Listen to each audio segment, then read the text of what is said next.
Let's cross to London now, where we are joined by Andrew Eborn, broadcaster, barrister, and president of Octopus TV. Andrew, it's wonderful to see you. It's always wonderful to see you, Gabriella.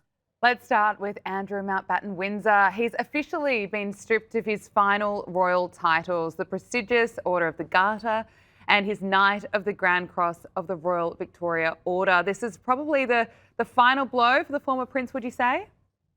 Well, I'll tell you what's happening. It's we're drip stripping, aren't we? Just to give us something extra to talk about every time I come on your wonderful programme. But yes, the Garter is gone. Andrew's axed from the ancient order, and King Charles has delivered the ultimate royal rebuke. He's basically got two things which have gone: the Order of the Garter and his Knight of the Grand Cross of the Royal Victoria Order. Basically, what's happened is King Charles has ordered the removal of the royal title on Monday, just over a month after Buckingham Palace announced that the king had brought down the axe on his younger brother. What happens? The Order of the Garter is the most senior order of chivalry in Britain. It was awarded to Andrew, who's now 65, in 2006. And he held the Knight of the Grand Cross of Royal Victoria since 2011. What's also happened, just to add to the humiliation, his coat of arms, which is linked to the Order of the Garter, was removed from St George's Chapel in Windsor last month. Wow. He has got just one precious title remaining, which is Vice Admiral of the Royal Navy. And he was awarded this honorary title in 2015 to mark his 55th birthday. But I guarantee, just to keep us all on the edge of our seats, that will probably be gone even by this time next week. But the people who remove it, it's not the king, but rather the government.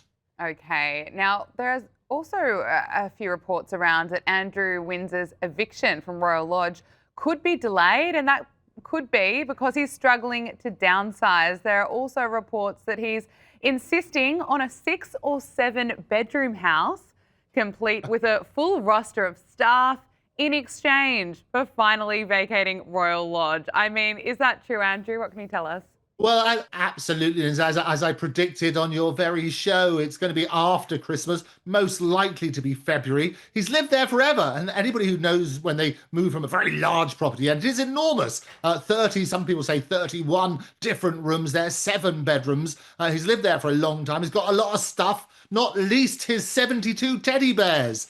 Which he's going to have to move. And as we've talked about before, they need to be arranged in a very particular order every time. And staff have talked about they receive specific instructions and even a laminated picture to make sure the bears are positioned correctly on the bed in his room. But what's happening? He's got to move, and it's going to take a very long time. So I predict it will be after Christmas, most likely to be in February once he's packed everything up. But you're right, he's demanding all sorts of things, including a very large property, still a large property for most sort of people, and he wants all of the staff to go with it.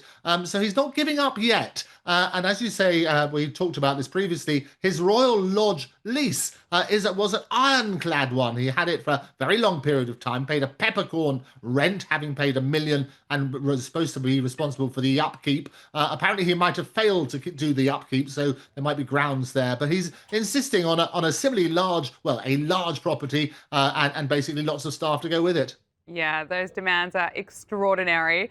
Let's talk about the King and Prince Harry and their relationship. Of course, they last met in person in September, and there have been questions as to whether they'll meet again when the King and Queen visit America next year. But Andrew, it's not likely. Well, I think this is the problem, isn't it? What tends to happen, they never want to be upstaged. And apparently King Charles is not going to make a detour to go to Montecito. And it's unlikely that Harry will go and join him, because what will then happen, he will dominate the headlines to celebrate what's happening is the 250th anniversary. Donald Trump made it very clear that he would be delighted to welcome the king with the pomp and ceremony to do that celebration. It's quite an extraordinary thing, talking about independence, and that's what they do. They invite the monarch over, but there you go. But he was very, very keen to show off the wonderful hospitality that President Trump can offer. There was talk about William and Kate joining him, but that's probably unlikely. I think it's more likely they might go to the football in the summer, because again, it's an invitation to the king. That'll be the focus. But almost certainly there's not going to be a detour to go and see the Montecito Madness. Now, what about Meghan Markle and her brand As Ever? She's, of course, promoting it non-stop on her social media feeds, but There are reports that there are questions, I should say, over how much she's actually selling. According to brand intelligence platforms, the Duchess of Sussex's online store is really struggling with traffic, Andrew. Well, this is the thing. We were all told previously it sold out all these wonderful scam jams and honey and candles and so on and so forth. What's happening? This wonderful brand intelligence platform called SimilarWeb. What they did a comparison between the Duchess of Sussex, the wonderful Meghan on store, and Gwyneth Paltrow's Goop. I'm sure you've got lots of Goop product. And they looked at this in October. And what happens? Basically said they pretty poor in comparison, looking at the sort of figures. So what happened? They did a reported website, and they can do the number of page views in October. Now, Meghan managed what sounds magnificent, 746,592 pages. But when you look at Gwyneth Paltrow's Goop, she did 2.3 million. Wow. The Montecito Madness, well, she'll be spitting feathers over that one and throwing up those edible flowers in disgust. She doesn't like competition, and Gwyneth Paltrow is undoubtedly stonking into the lead. Now, let's talk about Prince William and Princess Catherine. Of course, their family moved to Forest Lodge, an 8-bedroom mansion located 15 minutes from their previous home, Adelaide Cottage. They're all settled in and they're putting in the finishing touches, decorating the property just in time for Christmas. But local residents, they're not all too happy about the security perimeter surrounding their forever home. It means that there's been a bit of a traffic headache. What can you tell us about this and what's being said?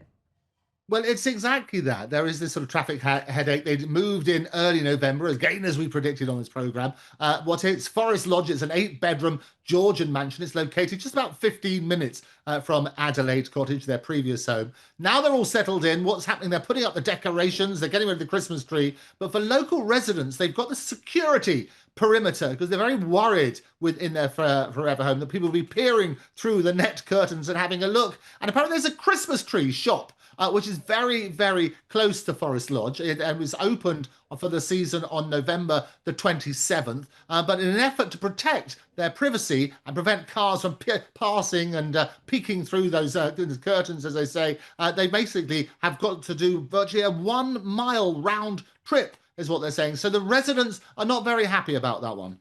Now, Christmas is, of course, approaching. The British royal family often gathers at Sandringham Estate in Norfolk for a Christmas celebration. But can you talk to us about their schedule this year and other traditions as part of the royal family?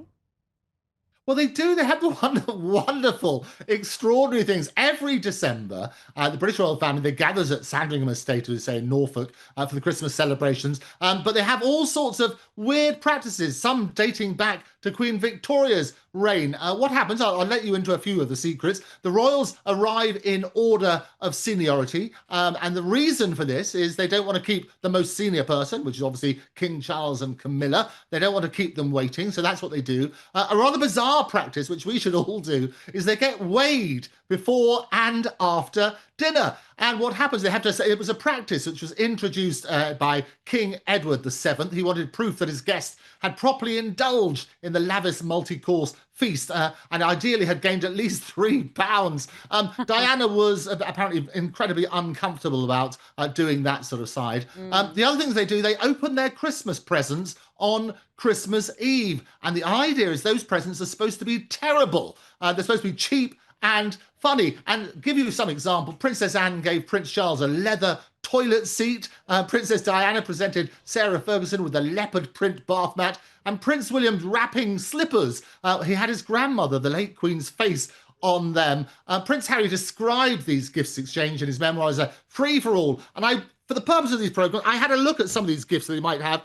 So this year, here's a little door. This is Princess Catherine. You've got one of these. You can hang on these. This looks pretty awful, doesn't it? You've got one of those over there like that. But the most extraordinary one I found was good old William himself. Look at that. Together with a rather sad receding hairline. And the wonderful thing about these sort of things, they're all made in China. Okay, thank you so much.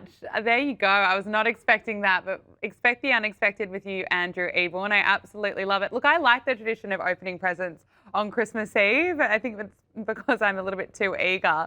But finally, Queen Mary of Denmark, she shared a charming behind-the-scenes glimpse of her family decorating their Christmas tree. And fans are quick to point out a sweet nod to her Australian roots. That is an ornament shaped like the Sydney Opera House, a tribute to the place she once called home. We, of course, we love Queen Mary because she's one of our own.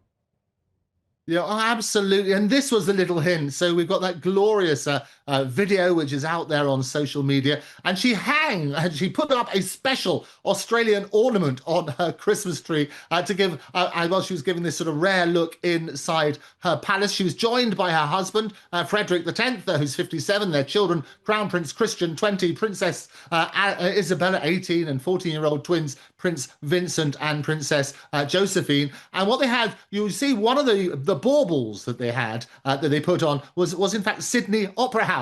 Has a wonderful sort of nod to her background there. And they also introduced their wonderful border collie Coco and showed us, as we all do at these sort of Christmas things, the smashed bauble on the floor. It shows the real sort of likability and the down-to-earthness of Queen Mary, and wonderful that she sort of celebrates her Australian heritage as a result. Absolutely. Andrew Eborn, barrister, broadcaster, president of Octopus TV. Thank you so much for joining us on Power Hour. Always so much fun.